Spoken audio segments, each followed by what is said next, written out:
Oke, hari ini kita berbicara mengenai teori dan struktur mengenai atom. Nah, kalau kita mendengar kata atom, apa yang terlintas di pikiran kita? Hah? Ya, ada yang mengatakan yang terlintas adalah bagian terkecil dari suatu materi atau zat. Kemudian ada juga yang terlintas atom adalah bom atom. Kalau berbicara bom atom, ingat Nagasaki dan Hiroshima. Dan yang banyak menimbulkan korban. Oke, tolong di tanda tangan sampai pertemuan, karena kemarin ini kan? Iya. Jadi pertemuan kelima sekarang. 5. Ya. Oke, jadi kalau kita berbicara dengan atom, karena atom ini merupakan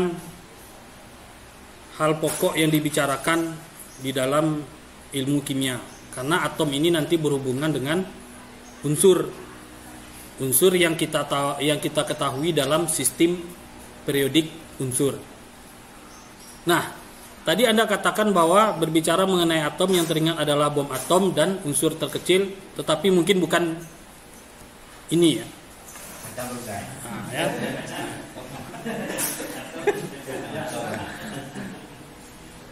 Gambarnya kurang jelas ya.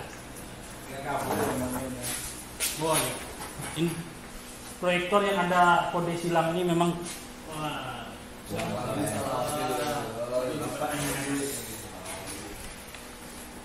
tidak apalah. Nanti materinya saya kirim juga ke apa? Ya. Yang materi yang lalu sudah diambil PDF-nya. PDF-nya itu ada di deskripsi videonya, itu ada linknya, tinggal klik aja, ambil PDF-nya, bisa di-download. Kalau mau di-print ya di-print, kalau mau dibuat kopi ya dibakar, abunya nanti masuk ke dalam kopi. Ya, cepat hafalnya itu. Oke, jadi berbicara mengenai atom ini bukan mengenai kacang atom ya. Tetapi entah apa yang dipikiran oleh perusahaan Garuda ini, ternyata setelah saya amati, kacang atom ini ada kemiripan dengan teori atom. Nah, ini kacang atom yang sudah dibelah kan, yang ini. Ya, silakan. Nah, setelah saya amati, ada kemiripan antara kacang atom dengan teori atom. Nah, kacang atom itu kalau dibelah, ada kacangnya di tengah, ada kulitnya yang membungkusnya kan, kulit tepungnya itu. Ternyata dengan teori atom ada kemiripan. Karena apa? Di dalam teori atom itu ada, nih gambarnya boleh jelas ya, ada neutron atau inti atomnya. Ibaratnya ini adalah kacangnya, kemudian ada elektron yang mengelilingi inti atomnya. Ya ibarat kacang tadi, ini adalah kulitnya, ini adalah kacangnya. Ya, hampir mirip lah. Jadi mungkin si pabrik kacang Garuda ini memberi nama itu, mungkin ada juga yang ahli kimia yang mempelajari dengan atom, dan mungkin dia menjadi favorit dengan kimia, dikasihlah nama kacang atom. Nah, jadi di dalam kimia, atom ini merupakan unsur terkecil ya. Nah, kemudian kalau dibilang ilmu tentang atom ini adalah ilmu reka-reka atau ilmu yang tidak pasti, ternyata atom itu ada dan pasti. Nah, ini merupakan hasil dari foto yang diambil oleh Cornell University ini. Dia melihat gambar elektron fotografik dari PrSCO3 kristal yang di zoom sampai 100 juta kali zoom. Nggak bisa kamera kita, kamera HP kita, kamera DSLR itu nggak bisa. Ternyata setelah di zoom sampai 1 juta, kelihatan titik-titik yang mempunyai muatan ternyata atom itu benar-benar ada. Dilihat pakai zoom, benar-benar ada. Nah, ini fotonya. Ini foto asli dari hasil mikroskop sampai 100 juta kali zoom pembesaran. Kalau HP kita cuman paling berapa kali? 24 kali pembesaran kan? Lah maksimal, lah pecah-pecah gambar. Kalau kamera tele itu ya paling berapa kali itu? Yang berapa kilo dari sini sampai ke pohon-pohon sana mungkin bisa di zoomnya. Tapi ini lebih zoom lagi, benda kecil yang tidak jelas, lebih kecil dari biji sawi, biji bayam, bisa di zoomnya. Nah, itulah perkembangan teknologi dari para ilmuwan. Nah, ternyata memang ada atom itu. Nah, mengapa perlu mempelajari tentang struktur atom? Karena ilmu ini bisa membedah bagaimana penyusun bagian-bagian atom atau menentukan sifat dari suatu materi. Materi itu kan sama dengan zat kan? Zat berhubungan dengan unsur nanti. Zat itu kan ada zat padat, cair, gas, plasma. Nah, hubungannya ke sana. Itu berhubungan dengan sifat zat tadi kan, sifat cair, padat, gas, plasma. Nah, kemudian mengapa perlu mempelajari? Untuk mengetahui bagaimana atom itu bergabung. Atom itu bergabung nanti membentuk senyawa. Nah, atom bagian terkecil dari penyusun unsur. Nah, beberapa unsur bergabung membentuk senyawa. Contohnya air misalnya. Air itu kan unsurnya 2 hidrogen dan 1 oksigen. Nah, bagaimana 2 hidrogen dan 1 oksigen itu bisa berikatan? Nah, itulah ilmu tentang atom ini. Ilmu tentang atom, ilmu tentang elektron. Contohnya tadi air kan, H2O.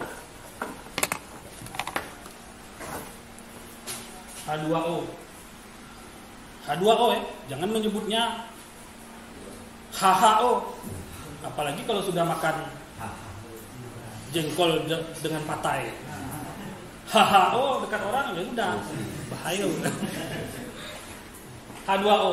Nah, H2O ini kan kalau digambarkan strukturnya dia bentuknya seperti ini. Tidak bisa seperti ini nah. Tidak bisa seperti ini.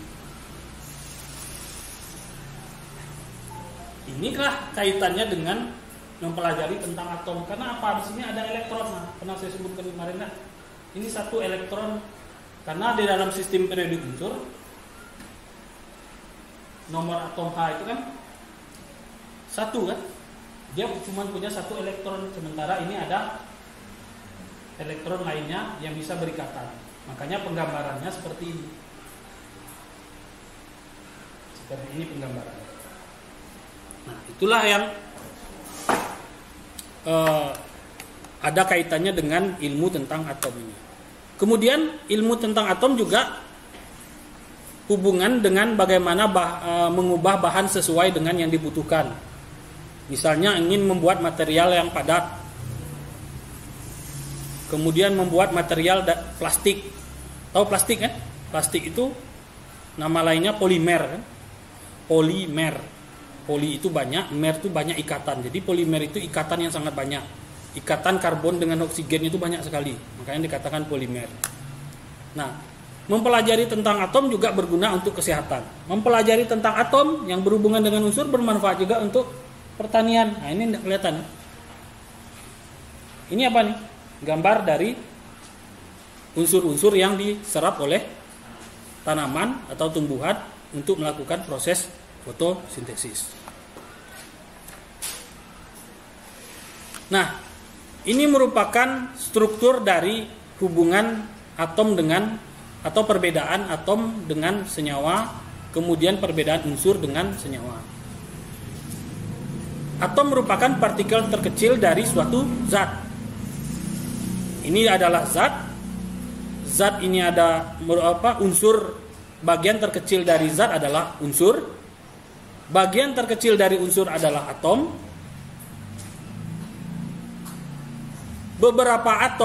Beberapa unsur bergabung membentuk molekul.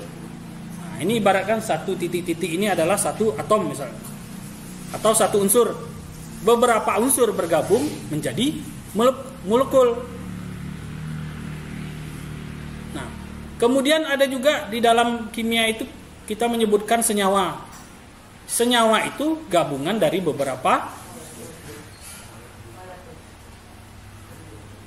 unsur, gabungan dari beberapa unsur. Unsurnya itu bisa berbeda, bisa sama. Contohnya tadi oksigen. Oksigen ini kan O2, berarti ada dua oksigen yang saling berikatan. Ini merupakan molekul yang terbentuk dari unsur yang sama.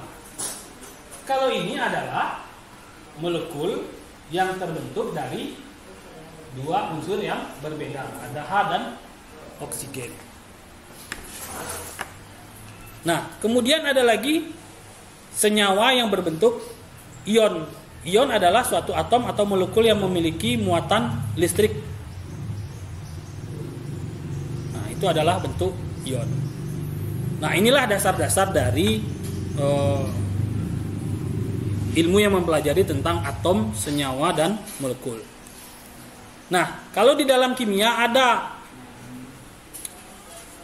kelihatan ya? Kelihatan tulisnya, karena proyektornya ini agak kurang ini. Nanti bisa dilihat di materinya lah yang PDF, jelas. Nah, teori-teori tentang atom ini sebenarnya berasal dari 4 hukum dasar dari kimia ini. Jadi kalau mempelajari kimia ada 4 hukum dasar ini. Yang pertama adalah hukum kekekalan massa yang disampaikan oleh Lavoisier. Nah, ini orangnya. Pada tahun 1743 sampai 1794. Kita entah di mana-mana, dalam bentuk apa kita juga tidak tahu. Kita mungkin dalam bentuk molekul juga mungkin. Nah, ada hukum perbandingan tetap atau hukum Proust, ada hukum perbandingan berganda, hukum perbandingan volume atau hukum Gay-Lussac. Nah, dari hukum kekekalan massa dan hukum perbandingan tetap inilah si John Dalton ini, sejarahnya ya, ini berbicara sejarah ini. Si John Dalton ini mulai melakukan penelitian sehingga muncullah teori-teori tentang atom. Muncullah teori-teori tentang atom. Kata si Lavoisier, melalui hukum kekekalan massanya, dia menyebutkan massa zat sebelum reaksi adalah sama dengan massa zat hasil reaksi. Contohnya apa? Anda membakar selembar kertas. Setelah dibakar menjadi abu. Kertas itu ditimbang, misalnya kertas itu beratnya 1 gram. Setelah dibakar, kita timbang abunya itu tidak 1 gram kan? Tetapi kalau menurut Lavoisier, secara kimia itu sama. Karena apa? Reaksi pembakaran sempurna itu adalah CO2 tambah H2O. Pembakaran sempurna. CO2 tambah uap air. Kalau ini ditimbang, massanya ini massa COHO itu sama massa sebelum reaksi. Ini kertas dibakar. Kertas itu dari apa? Kayu. Kayu itu apa komponen penyusunnya? Selulosa. Selulosa itu rumus kimianya apa? CH dan O. Ini karbohidrat. Nah, kalau ini ditimbang, dibakar, ini juga ditimbang, karbon ini kan gas kan, uap air. Tapi kita tidak pernah menimbangnya kan. Nah, tapi kalau menurut Lavoisier, massa zat sebelum reaksi itu adalah sama. Jadi apapun yang terjadi di dunia ini, semuanya beratnya sama. Cuman dia berubah bentuk. Nah, dari dasar itulah si John Dalton ini melakukan penelitian tentang teori-teori atom. Bagaimana si atom itu sebenarnya bentuknya dari dasar hukum kekekalan massa Lavoisier dan hukum perbandingan tetap. Ini dia melakukan penelitian. Jadi atom itu sebenarnya apa? Atom adalah materi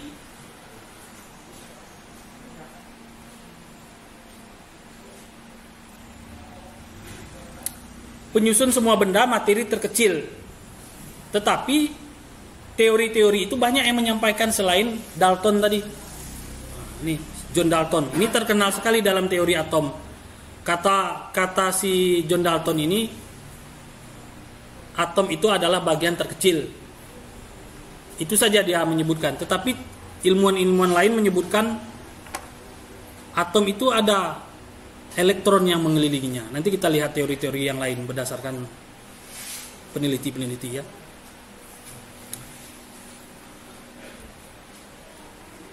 Nah, ini contohnya tadi saya bilang bahwa hukum kekekalan massa ini, materi tidak dibentuk atau dirusak selama perubahan kimia. Contohnya C3H8 ini, propana, ditambah dengan 5O2 oksigen menjadi karbon dioksida, air, dan panas.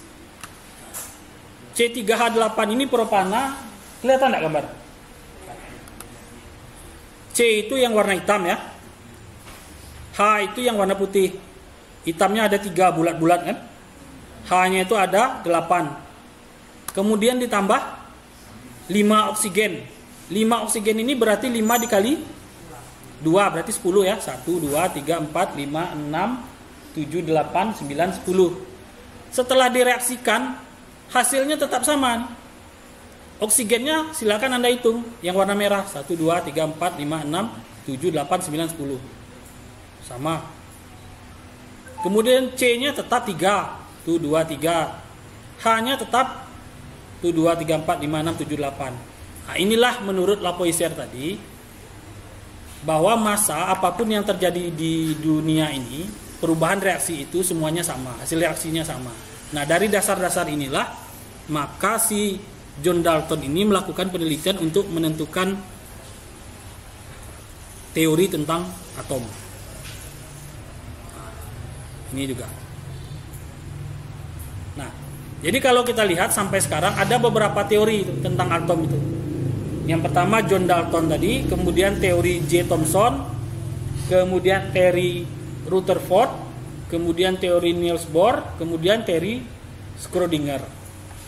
Kalau John Dalton pada tahun 1803, kita entah di mana juga 1803. Tapi 1803 ini menjelang maghrib, nah. 1803. 1904 ini menjelang Isya juga. Nah, kalau John Dalton mengatakan bahwa atom diibaratkan seperti bola pejal. Jadi atom itu bulat saja. Tidak ada yang lain-lain. Ini bentuknya, ilustrasinya. John Dalton ini.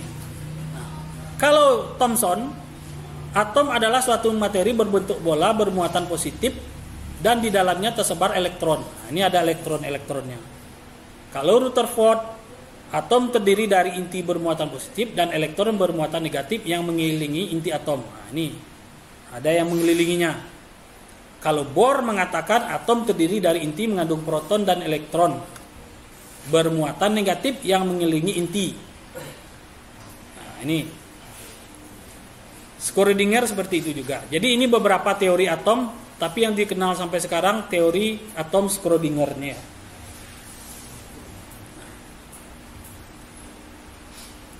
Tapi ternyata setelah saya cari-cari ya, sebelum peneliti-peneliti barat ini meneliti atom, ternyata ada peneliti-peneliti muslim yang meneliti atom ini sebenarnya.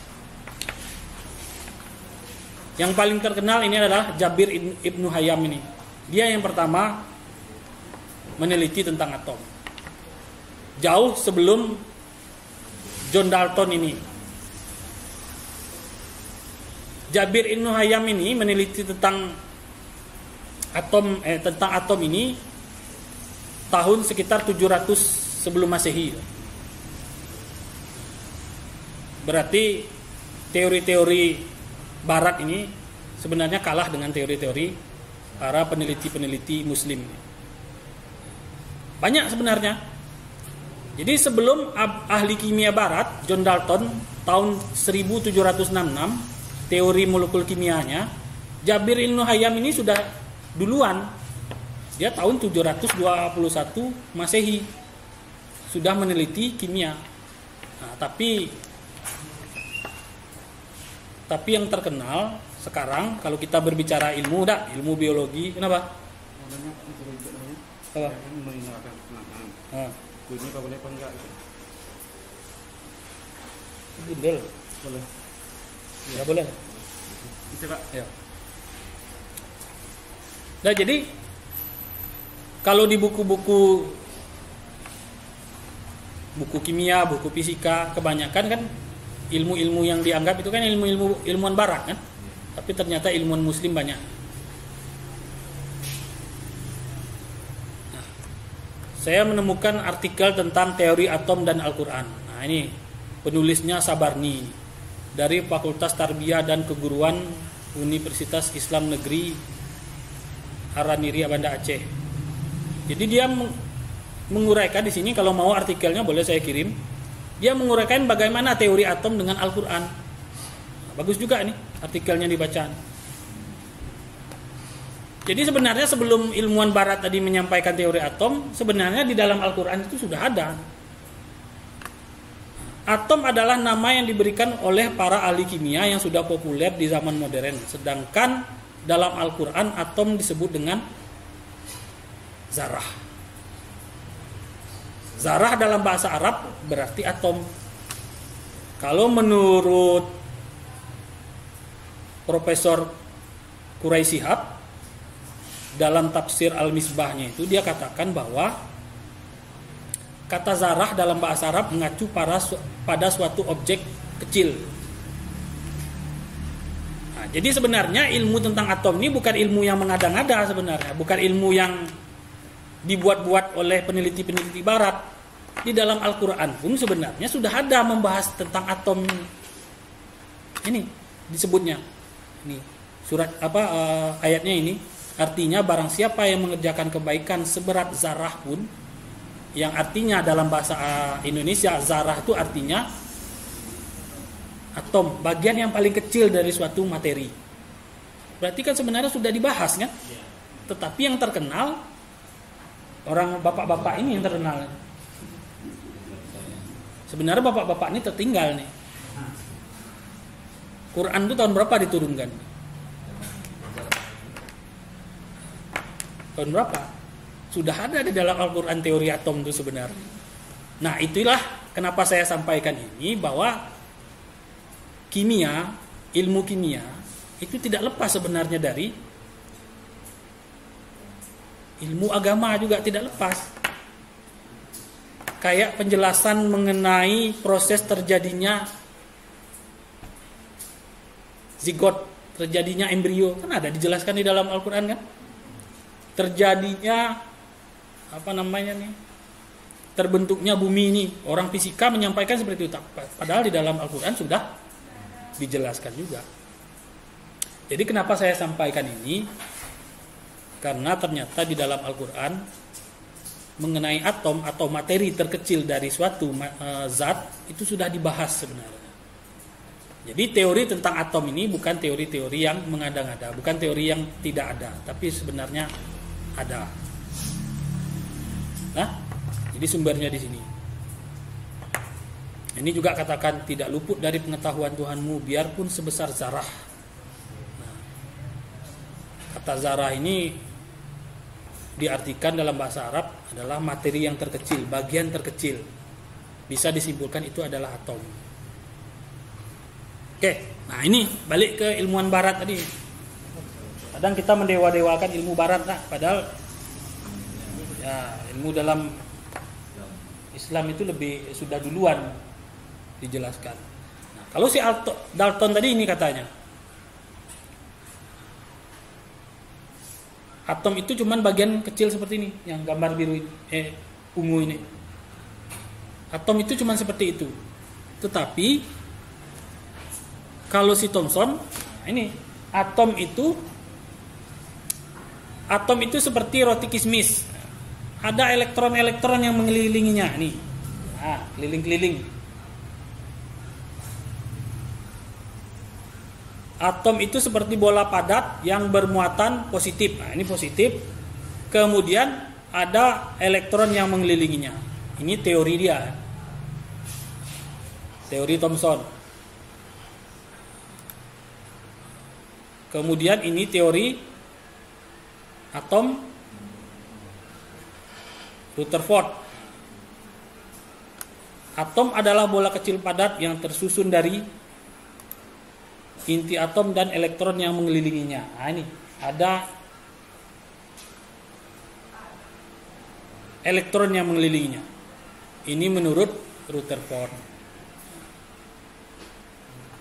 Kemudian menurut Niels Bohr. Nah, ini Niels Bohr ini ada elektron yang mengelilingi sesuai dengan garisnya. Ini sebenarnya ilmu-ilmu apa ya?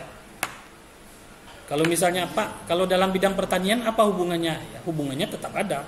Hubungannya nanti dengan unsur penyusun jaringan tanaman.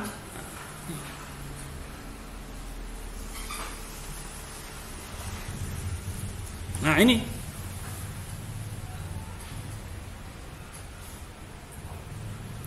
unsur, bagian terkecil dari unsur adalah atom. Unsur itu ada ini di dalam sistem periodik unsur. Nah, kalau hubungannya dengan tanaman apa ini hubungannya? Unsur itu, nah contohnya protoplasma. Protoplasma ini apa? Penyusun protoplasma. Protoplasma itu adalah bagian dari sel.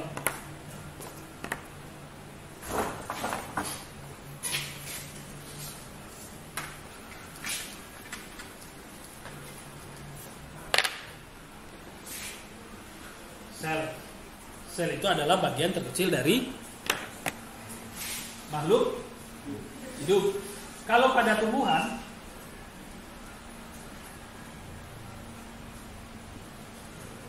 proses fotosintesis ini proses fotosintesis kan? Proses fotosintesis ini terjadi pada sel, ya, dari daun. Kalau daun itu dibelah sampai bagian terkecil dari daun itu adalah sel. Nah, bagian sel untuk proses fotosintesis ini adalah kloroplas atau klorofil lah orang nyebutnya. Disinilah proses fotosintesis ini. Fotosintesis ini tanaman untuk apa? Kalau manusia makan, hewan makan, tanaman menghasilkan makanan sendiri kan, dari proses menghasilkan makanan sendiri dari proses fotosintesis. Fotosintesis membutuhkan apa? Cahaya matahari untuk energinya. Yang diperlukan apa? CO2. C itu apa? Unsur. O itu apa? Unsur. Bagian terkecil dari unsur apa? Atom. Bagian terkecil dari makhluk hidup apa? Sel. Nah, jadi mempelajari atom ada kaitannya dari situ. Nah, bagaimana CO2 ini terbentuk ditambah H2 ini? Bagaimana bisa menjadi karbohidrat C2, H6O12 karbohidrat? Karena ada elektron di sininya. Hubungannya lah ke teori atom. Nah, ini kalau kita lihat protoplasma, bagian terkecil dari sel. Proses fotosintesis terjadi di dalam kloroplas. Kloroplas istilahnya pabriknya lah, pabrik dari proses fotosintesis ini. Nih lihat. Unsur hara, ya. Unsur hara yang diserap oleh tumbuhan atau tanaman. Ada unsur hara makro dan mikro. Makro NPK, Ca, MgS, mikro FeMn. Semua ini apa nih? Unsur kan? Unsur itu dari mana sumbernya? Ya, ini dari sistem periodik unsur ini. Kalau anak SMA pasti masih ingat ini. SMA kelas 1 belajar tentang ini. Ya, sistem periodik. Ya. Satu unsur itu ada elektronnya, ada pengisiannya. Masih ingat pengisian elektron? 1s2, 2s2, 2p6. Ada yang mempelajari ini dulu. Pengisian orbital elektron. Mungkin lah lupa ya. Kalau yang bapak-bapak ini mungkin lah sekian tahun lalu Pak. Kenapa saya sampaikan ini? Ini sebagai dasar kita menuju cerita-cerita ke sini nantinya, cerita-cerita ke pertanian yang lain. Di materi berikutnya juga kita mempelajari tentang bagaimana mengencerkan larutan misalnya. Di dalam pertanian kan perlu itu kan? Pengenceran. Apa itu pengenceran? Apa itu larutan? Nah, itu perlu. Jadi kalau dibilang apa pentingnya mempelajari tentang atom? Ya penting, hubungnya ke sini. Nah, ini adalah proses apa? Unsur hara penyusun tanaman. Apa yang diserapnya dari dalam tanah ini? Fe3 positif, Mn2 positif, BO3 positif, CO2 positif. Nah, inilah ion-ion yang diserap oleh akar tanaman sampai ke daun. Daun menyerap karbon dioksida, kemudian ada air dengan bantuan cahaya matahari menghasilkan karbohidrat, menghasilkan oksigen. Makanya daerah-daerah yang masih banyak pohon-pohonnya, daerah-daerah masih banyak hutan-hutannya terasa sejuk karena oksigen dihasilkan dari proses fotosintesis. Nah, inilah hubungan dari mempelajari tentang atom tadi. Nah, partikel penyusun atom. Apa saja partikel penyusun atom itu? Jadi atom itu disusun oleh elektron, proton, dan neutron. Partikel inilah yang menyusunnya, bagian terkecil. Kemudian ada inti atom. Nah, kemudian ada istilah. Nah, kalau kita lihat di sistem periodik tadi kan, pernah melihat sistem periodik? Yang bapak-bapak kapan terakhir melihat sistem periodik unsur? Yang baru tamat? Sudah lama juga. Sambil minum ya. Kalau ada yang bawa minum silakan sambil minum. Tapi jangan kalau merokok.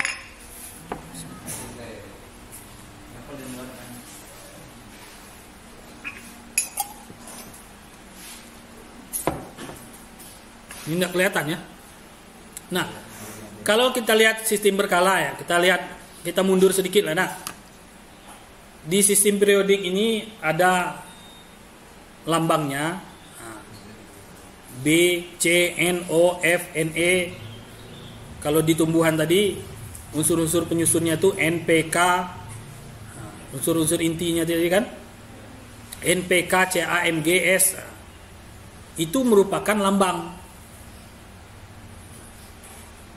Kalau Anda mencari sistem periodik tuh ada tuh di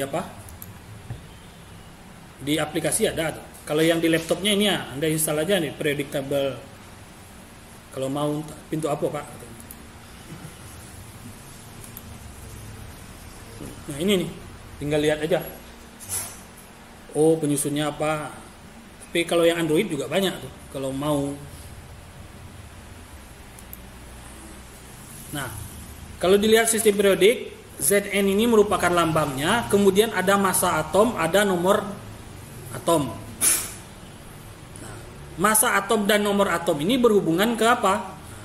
Berhubungan ke ini tadi. Berat atom, massa atom, dan nomor atom.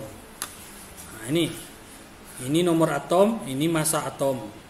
Massa atom dan nomor atom ini berhubungan dengan apa nantinya? Berhubungan dengan jumlah proton, jumlah elektron, dan jumlah neutron. Nah, kalau rumusnya, ini nomor atom Zn contohnya ya. Zn ini apa? Seng. Nomor atom seng itu 30.